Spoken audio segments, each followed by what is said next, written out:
आप बोल रहे थे कि तुर्की इंडिया के अगेंस्ट बात करता है, इंडिया के अगेंस्ट था, अब वो इंडिया का सपोर्ट कर रहा है, ऐसा क्यों? देखो चैताली, इंटरनेशनल जगत में कोई भी जो खेल होता है या दोस्त बनते हैं, दुश्मन बनते हैं, तो इसके पीछे एक बहुत बड़ा गणित होता है। जियोपॉलिटिक्स में कुछ भी हल्के में नहीं होता, इसके पीछे सबका बड़ा स्वार्थ होता है। चाहे हम अपने देश यानी भारत की बात कर लें, अभी ग्लोबली हम देख पा रहे हैं कि इंडिया बहुत स्ट्रॉन्ग पोजीशंस पे जा रहा है। और तुर्की की अगर हम बात करते हैं, तुर्की अक्सर जम्मू कश्मीर को लेकर के यूएन के अंदर राग अलापता रहा है। पाकिस्तान का वो सीधा सपोर्ट करता रहा है। भारत को दोस्त कहता था, लेकिन तब भी वो पाकिस्तान को भाई कहा करता था। यानी कि हर बार उसने हर मोर्चे के ऊपर भारत की खिलाफत की और सीधा सीधा पाकिस्तान का सपोर्ट किया। और कश्मीर के मामले में तो जाहिर सी बात है कि वो टेरर फंडिंग के मामले के अंदर भी आ चुका है और उसकी वजह से उसको बहुत बड़ा नुकसान भी हाल फिलहाल के अंदर झेलना पड़ा है। दरअसल वहाँ पर क्या है कि जो वहाँ की जो गवर्निंग पोजीशन है, यानी कि वहाँ के जो प्रेसिडेंट है एर्दोगन, वो मुस्लिम वर्ल्ड के खलीफा बनना चाहते थे। अब वहीं पर सबसे ज़्यादा मिस्टेक हो गई, क्योंकि देश एक्चुअल में धर्म के आधार पर नहीं चल सकता है। वहाँ पर इकोनॉमी आपकी किस लेवल की है, आपका डिफेंस किस लेवल का है, आप टेक्नोलॉजी के ऊपर कितना इन्वेस्टमेंट कर रहे हैं, वो ज़्यादा मायने रखता है। बड़ी बात ये थी कि कुछ वक्त पहले तक तुर्की का सब कुछ ठीक ठाक चल रहा था, भारत के साथ में उनकी अच्छी दोस्ती चल रही थी। लेकिन तभी जब एर्दोगन आए, उन्होंने इस्लामिक वर्ल्ड का खलीफा बनने के चक्कर में पूरा का पूरा अपने देश का भट्टा गोल करवा लिया। लंबे वक्त से इनकी सरकार है और हाल फिलहाल के अंदर भी वो इलेक्शन जीत करके सामने आए हैं। अब वो चाह रहे थे कि कश्मीर के मुद्दे पर इसको बड़े लेवल पे उछाले और इससे जो है पूरे मुस्लिम वर्ल्ड को इकट्ठा कर लेगा, लेकिन वो नाकामयाब रहा। दूसरी तरफ अगर हम भारत की बात करते हैं, तो भारत इस वक्त सबसे तेजी से आगे बढ़ती हुई अर्थव्यवस्था है। 7.8% की जीडीपी ग्रोथ इंडिया देख रहा है। पूरी की पूरी जो वर्ल्ड की रेटिंग एजेंसीज हैं, उन्होंने अपनी रेटिंग्स में सुधार किया है। अब इसको गौर करिए कि वो लोग कह रहे थे कि 6% की ग्रोथ हासिल कर लेगा, लेकिन अब वो कहने लग गए हैं कि नहीं, भारत 7% की ग्रोथ हासिल करेगा। दूसरी तरफ हम पूरे वर्ल्ड को देखते हैं तो सारा डाउनफॉल जा रहा है। यूरोप के अंदर आर्थिक मंदी से जूझने की नौबत आ गई है। अमेरिका खुद डाउन जा रहा है। चाइना की इकोनॉमिक पोजीशन, वहां के जिनपिंग ने खुद कहा है कि हमारी इकोनॉमी डाउन चली गई, हालांकि बर्बाद नहीं हुई है। ये स्टेटमेंट खुद जिनपिंग के हैं जो हाल फिलहाल के अंदर आए हैं।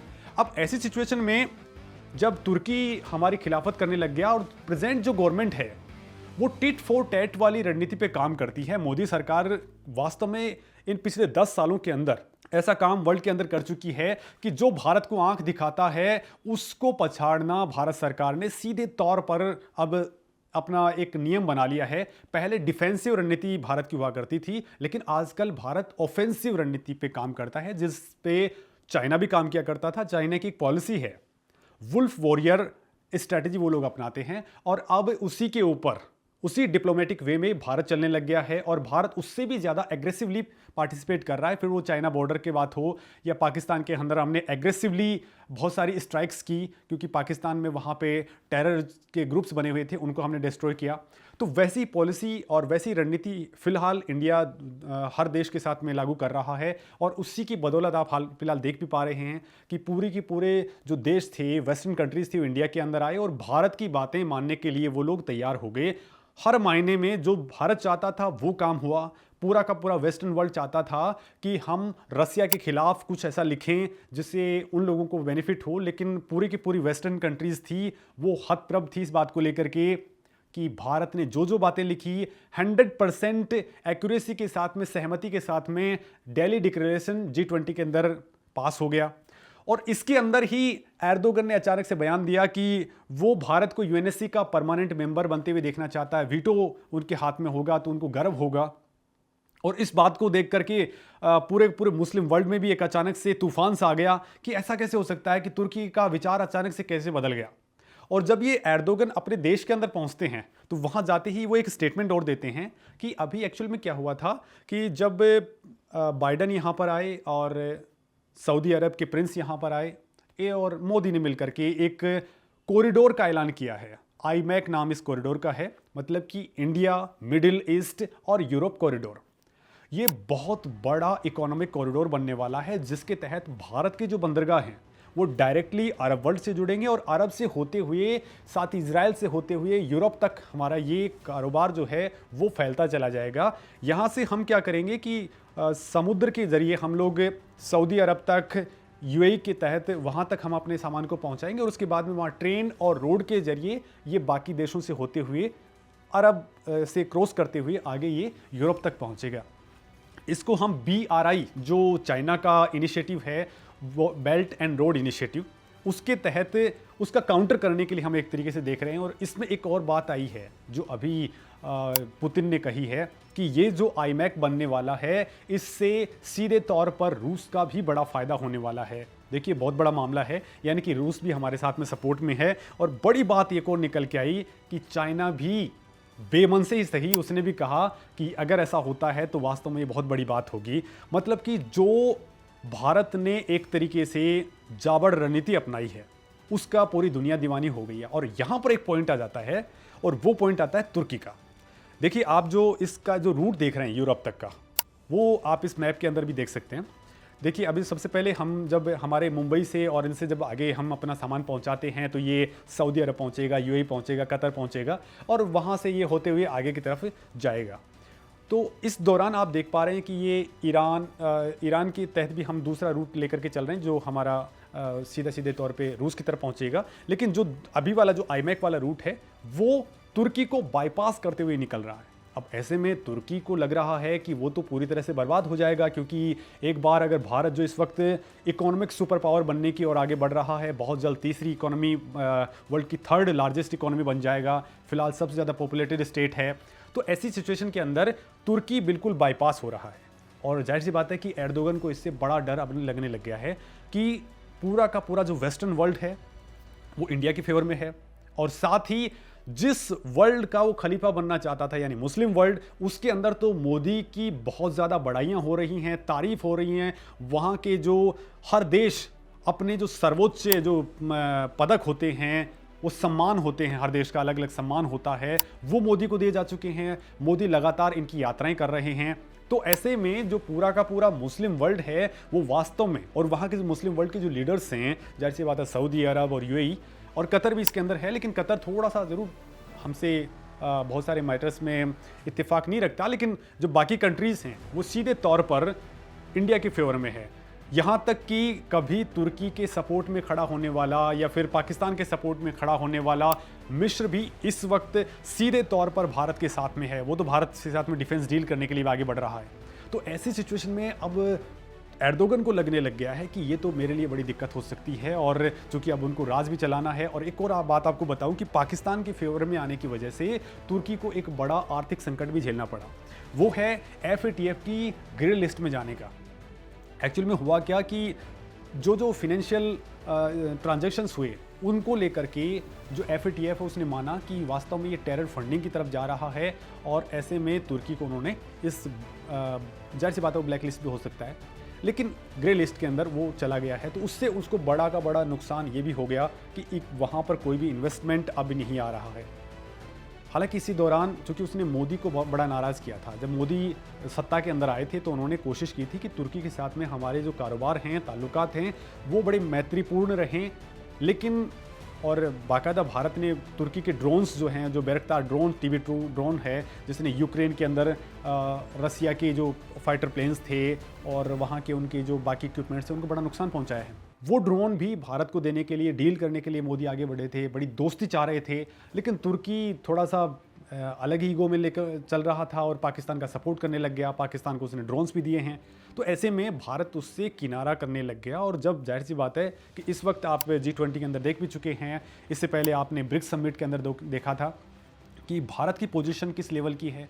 और अभी G20 के अंदर एक आपने एक चीज़ और देख ली होगी कि G20 के अंदर वास्तव में भारत ने जो पूरा का पूरा अफ्रीकन महाद्वीप है, उसके पूरे देशों को ही भारत ने अपने अंदर मिला लिया है। मतलब कि जो AU है, वहाँ का अफ्रीकन यूनियन बहुत बड़ा संगठन है और उसके अंदर बहुत सारे देश हैं, और उन देशों ने कभी कल्पना भी नहीं करी थी कि भारत G20 के अंदर उनको परमानेंट मेंबर बना देगा।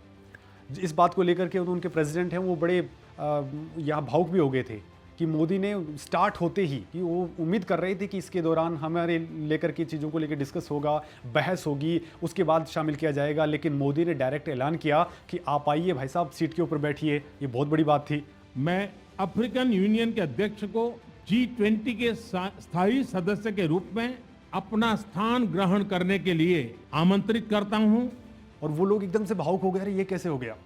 अब भारत के लेकर के यहाँ पे प्लस पॉइंट ये है कि भारत एक तरीके से पूरे के पूरे अफ्रीकन नेशंस के ऊपर उनको कैप्चर करने की ओर आगे बढ़ चुका है। भारत जो ग्लोबल साउथ है उसका एक तरीके से अघोषित लीडर साबित होता जा रहा है और पूरे के पूरे देश जो हैं वो अभिभूत हैं इस बात को लेकर के कि भारत ने कोरोना के टाइम पे उनकी मदद की है। इसके बाद में अब जो चीन ने वहां पर अपने BRI का जाल बिछाया था, वहां पे उनको कर्ज दे करके उनकी संपत्ति के ऊपर अब वो दावा ठोकने लग गया है, बहुत सारी दिक्कतें उनके सामने पैदा कर रहा है। और ऐसी सिचुएशंस में भारत अकेला ऐसा देश है जो उनकी मदद कर रहा है। तो चैताली यहाँ पर जो है वो तुर्की है, ये बड़ा डरा हुआ है क्योंकि ये भी दरअसल बिल्कुल मिड के अंदर है और वो देख रहा है कि मेरे आजू बाजू वाले सारे देश तो भारत के पास में चले गए हैं, पूरे पूरे मुस्लिम देश भारत के पास में चले गए हैं। एक पाकिस्तान, और पाकिस्तान इस वक्त कंगाल है। पाकिस्तान की सेना अपने स्टेट के अंदर चित्राल, हाल फिलहाल आपने देखा है कि वहाँ की आर्मी जो है वो चित्राल के अंदर आतंकवादियों के कब्जे से अपने आप को नहीं छुड़ा पाई, उसको इलाके को साफ नहीं करवा पाई है। तो ये बड़ा मामला है कि पाकिस्तान की आर्मी फ्लॉप है, वहाँ की सरकार फ्लॉप है, पूरी तरह से वहाँ की इकोनॉमी तबाह हो चुकी है। और बड़ी बात एक और है कि जो POK है वहाँ के लोग साफ साफ कह रहे हैं कि भाई साहब हमें इंडिया में मिला लो। यानी कि तुर्की जिस चीज़ का विरोध कर रहा था, वहाँ के तो लोग कह रहे हैं कि भाई साहब जो कश्मीर, वहाँ भारत के पास में जो कश्मीर है उसको छोड़िए, हमें भी भारत के अंदर मिला लो, काम खत्म।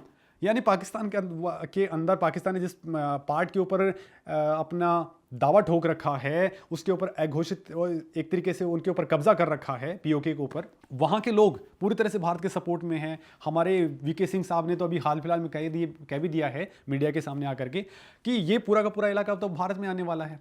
तो जाहिर सी बात है कि अब बड़ा खेल हो चुका है और तुर्की जो था वो इस मामले में अब चाह रहा है कि वो बिना मांगे भारत को सपोर्ट देने के लिए तैयार हो गए। भाई साहब हमारा सपोर्ट आप ले लीजिए। चैताली यहाँ पर एक और मैं आपको सिंपल सी बात बताऊं कि कुछ 4 देश थे जो एक अलग सा संगठन बना करके भारत की जो परमानेंट मेंबरशिप है, ये वीटो पावर भारत को मिले, इसका विरोध कर रहे थे। उनमें एक तो पाकिस्तान है ही, दूसरा तुर्की था, एक मिस्र और एक इटली। ये 4 देश थे जो वास्तव में गुट बना करके इसके अंदर आगे बढ़ रहे थे। जैसे कि G4 एक और बना हुआ है संगठन जिसके अंदर जापान है, भारत है, ब्राज़ील है और यहाँ पर जर्मनी है। ये 4 देश मिलकर के चाहते हैं कि हमें वीटो पावर दिया जाए, स्थायी सदस्यता दी जाए। ठीक ऐसा ही एक अपोज वाला भी दल यहाँ पर था जिसमें इटली, मिस्र, तुर्की और पाकिस्तान के कहने पे ये सारे लोग बने थे बेसिकली। लेकिन अब वहाँ पर आप देखिए कि 3 देश तो भारत के सपोर्ट में आ गए हैं। इटली की प्रधानमंत्री को आपने देखा ही था, ठीक है, वो चाइना को छोड़ करके भारत के पक्ष में आ चुकी है। मिस्र में तो हमारे राफेल जेट उड़ रहे हैं, वहाँ पे हमारे यान उड़ रहे हैं और वो हमारे तेजस को खरीदने के लिए आगे बढ़ चुका है, मतलब कि वो हमारे फेवर में है। तो अब बसता कौन है? पाकिस्तान की वक्त है नहीं, खुद टूटने के कगार पे आया हुआ है। तो यहाँ पर अब तुर्की ने देख लिया कि भाई साहब खेल तो यहाँ पे हो चुका है, अब भारत को कैसे पटाया जाए, मोदी को कैसे पटाया जाए। तो ये पटाने वाला सिलसिला अब शुरू हो चुका है, घुटनों पे है और घुटनों पे आकर उसने बिना मांगे सपोर्ट दिया है। UNSC के अंदर सपोर्ट ले लीजिए। अब जाहिर सी बात है कि हमारा ऑलरेडी बहुत अच्छा सपोर्ट है। आज की डेट में जब वहाँ पे चुनाव होते हैं तो आप अफसोस करेंगे कि वहाँ पर जो 190 कंट्रीज़ हैं उनके अंदर 150 से ज़्यादा देश तो हमारे सपोर्ट में आगे खड़े हो गए हैं। बड़ी लेवल पे हमारा जो वीटो का जो अपोज करता है वो है चाइना। अब चाइना भी अकेला कुछ ज़्यादा उखाड़ नहीं पाएगा क्योंकि वहाँ पर बैकडोर जो है वो बड़ा मामला मोदी सरकार ने सेट कर दिया है। और अभी जो कॉरिडोर बना है ये तो बड़ा बवाल ही मचाने वाला है। और उसको लेकर के आपको बता दूं कि इसमें 2 साल तक हमारे जो अजीत डोवल हैं, हमारे जो विदेश मंत्री एस जयशंकर हैं, उन्होंने वास्तव में बहुत ग्रास रूट लेवल पे बड़ा काम किया है। अफसोस करेंगे आप कि वहाँ पर जाके सीक्रेट मीटिंग्स की जा रही थी, वहाँ पर चाहे सऊदी अरब हो, UAE हो और बाकी मिस्र के अंदर, ताकि हम मिस्र के अंदर जो है वहाँ पर भी जाके हम जो नहर है वहाँ से हम अपने माल को बाहर निकाल सकें। तो कैनाल जो बनी हुई है उसके ज़रिए हम लोग वहाँ यूरोप तक अपने माल को भेज सकें। और इसमें बड़ी बात यह है कि इटली भी हमारे सपोर्ट में इस पूरे मुद्दे पे आ चुका है। एक और अभी स्टेटमेंट आया है इजराइल के प्राइम मिनिस्टर का, उन्होंने साफ कहा है कि भारत को वो उसका पूरा सपोर्ट है ही है खैर, लेकिन अगर ये कॉरिडोर बनता है तो ये बड़ा ही गेम चेंजर साबित होगा, ऐतिहासिक होगा। और ये पूरे के पूरे जो मिडिल ईस्ट है इसका ज्योग्राफिया और जियो पॉलिटिक्स प्लस जियो इकोनॉमिक्स पूरा का पूरा बदल करके रख देगा, क्योंकि इतना इन्वेस्टमेंट इसके जरिए आने वाला है और इसके अंदर इतना तगड़ा कारोबार होने वाला है, क्योंकि ये वो रूट था भारत के अंदर जो समुद्र गुप्त थे उस दौरान का जो काल था, उसमें इसको स्पाइस रूट कहा जाता था। इसी के जरिए दोस्तों हम लोग जो है वो अपने मसाले यूरोप तक भेजा करते थे और ये वो रूट था, और इसको फिर से रीजनरेट करने का काम मोदी ने किया है। और सीधे तौर पर जाहिर सी बात है कि इससे हम चाइना को काउंटर करेंगे, क्योंकि चाइना के लिए अमेरिका पहले से ही चाह रहा था कि भारत ऐसा काम कर ले। भारत जैसे ही भारत ने इस चीज़ को आगे बढ़ाया है, अमेरिका पूरी तरह से सपोर्ट में कूद पड़ा है, क्योंकि भारत का जैसे जैसे जो पावरफुल वाला जो मामला है वो जैसे जैसे बढ़ेगा वैसे वैसे चीन वीक पड़ता जाएगा। और जाहिर सी बात अमेरिका यही चाहता है कि चीन कैसे भी किसी भी सूरत में वीक पड़े, और इससे चीन भी जो है वो अभी बिलबिलाया हुआ है। और तुर्की वाला मामला मैंने आपको बताया कि इससे किस तरीके से तुर्की को बड़ा नुकसान होने वाला है। आपको क्या लगता है, जैसे कि अभी तुर्की इंडिया का सपोर्ट कर रहा है, तो इसकी वजह से पाकिस्तान और तुर्की की दोस्ती में कुछ दरार आएगी, इसकी वजह से कोई प्रॉब्लम होगी? देखिए, एक वहाँ पर दो तरीके से खेलते हैं लोग।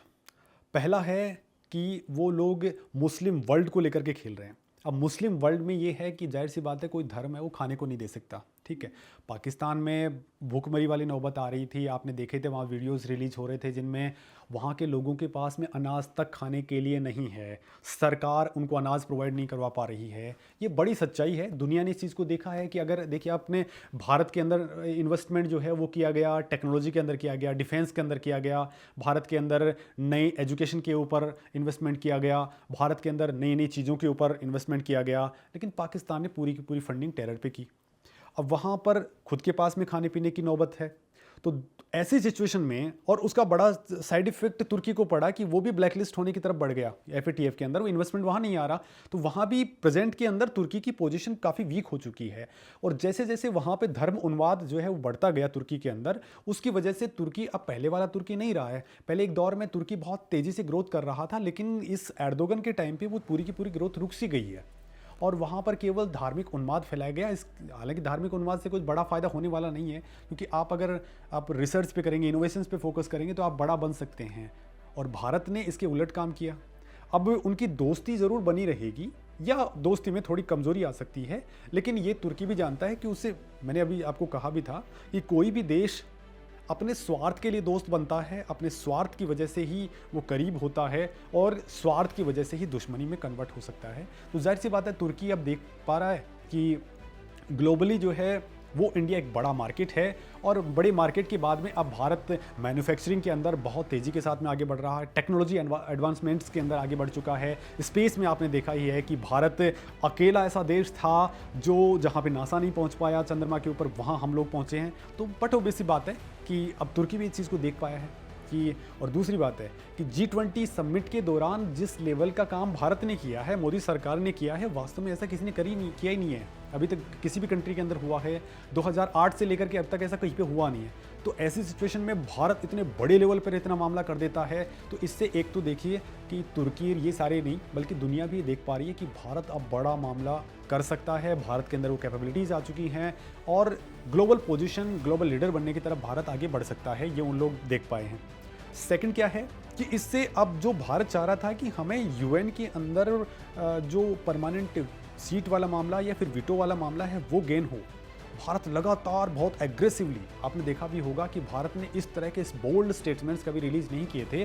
फर्स्ट टाइम भारत के प्रधानमंत्री, भारत के विदेश मंत्री और यूएन के अंदर जो हमारे परमानेंट रिप्रेजेंटेटिव्स हैं वो लगातार हर मीटिंग के अंदर बिल्कुल बेबाकी के साथ में, और इतने बड़े लेवल पे कि उन्होंने यहाँ तक कह दिया कि जो P5 नेशंस हैं, मतलब जिनके पास में पहले से वीटो है, उनका वीटो छीन लेना चाहिए, क्योंकि वास्तव में ये लोग 188 कंट्रीज़ को रिप्रेजेंट नहीं कर रहे हैं। ये केवल 5 देश हैं, वो 188 देशों के ऊपर अपना अधिकार नहीं जमा सकते हैं, उनके ऊपर राज नहीं कर सकते हैं। तो अब जो पोजीशंस हैं वो वास्तव में चेंज हो रही है। भारत की पोजीशन एक साथ बड़ी है और यूएन इस बात को भी जानता है कि वहाँ पर उसको अगर सरवाइव करना है तो भारत जैसे देश को अपने अंदर शामिल करना पड़ेगा। तो आपने रिसेंटली देखा होगा कि UNGA के जो प्रेसिडेंट थे उन्होंने साफ कहा था कि इंडिया है वो अब नेक्स्ट महाशक्ति है, उसको हमें इसके अंदर देखना ही देखना होगा। और जब ये समिट हो रहा था G20, उसके अंदर UN के जो महासचिव हैं एंटोनियो गुटरेस, उन्होंने भी क्लियरली कहा है कि भारत को वो UN के अंदर, यूएनएससी के अंदर स्पेशली, वो वहाँ पर इनको परमानेंट मेंबर बनते हुए देखना चाहते हैं, क्योंकि इनको होना ही वहाँ चाहिए। अगर ये नहीं होते हैं और इससे बाहर होते हैं तो फिर वहाँ पर इसकी विश्वसनीयता के ऊपर सवाल उठना जाहिर सी बात है लाजमी होगा, प्लस वो किसी काम करने वाली सिचुएशन में होगा ही नहीं। और मोदी ने वास्तव में उसकी दुखती हुई रग है उसके ऊपर हाथ डाला है कि भाई साहब आप बताइए आपने पिछले इतने सालों के अंदर किया क्या है। तो ऐसी, अब वो गिनाने के लिए उनके पास काम ही नहीं है। बोला जितने काम आपने नहीं किए वो तो भारत ने कर दिए हैं। कोरोना के अंदर जितना काम यूएन ने नहीं किया हमने कर दिया। अब जो पीस कीपिंग मिशंस हैं उनमें हमारा देश है। आपको जो फंडिंग मिल रही है उस भाई साहब उसमें हम लोग हैं, इंडिया वाले दे रहे हैं, इतना सपोर्ट दे रहे हैं आपको, ठीक है। भारत बहुत बड़े लेवल पे वहाँ पे फंड रिलीज़ करता है यूएन के लिए। और प्लस भारत इसके अलावा क्या है कि जो कोरोना हो, चाहे अभी जब जैसे तुर्की वाली बात हो या फिर युद्ध के टाइम पे, भारत ऐसा देश था जिसने सबसे ज़्यादा आगे बढ़ चढ़ करके ये कहा कि शांति की ज़रूरत है। मोदी ने क्लियरली स्टेटमेंट, जाहिर सी बात है रूस हमारा दोस्त था उसके बावजूद हमने कहा कि आप इसके अंदर शांति चाहिए, युद्ध का वक्त नहीं है, ये हमारे प्रेसिडेंट कह रहे हैं। और उसको ग्लोबली सुना भी गया, और वहाँ की मीडिया में हो जो कभी हमारे भारत की मजाक बनाया करते थे, लेकिन आज वो कंट्रीज़ भारत की हर बात को गंभीरता से लेते हैं। और ये दौर है जिसमें हमें हर किसी को सुनना ही पड़ेगा, क्योंकि हम ना केवल मार्केट हैं बल्कि इस वक्त सबसे बड़े मैन्युफैक्चरिंग हब के तौर पे भी, चूँकि मेक इन इंडिया जो है वो काफ़ी ग्रो किया है। हमारे हथियार जो कभी हम इंपोर्ट किया करते थे, आज आप देखेंगे कि भारत एकदम से ग्रोथ की तरफ आगे बढ़ चुका है। भारत दुनिया को एक्सपोर्ट कर रहा है, हथियार एक्सपोर्ट कर रहा है। भारत की ब्रह्मोस मिसाइलें हों, तेजस हों, इन सारी चीज़ों को लेकर के वर्ल्ड के जो अलग अलग देश हैं वो चाहते हैं कि हम उनको एक्सपोर्ट करें। और हम, जाहिर सी बात है कि हम इसमें आगे बहुत आगे बढ़ चुके हैं।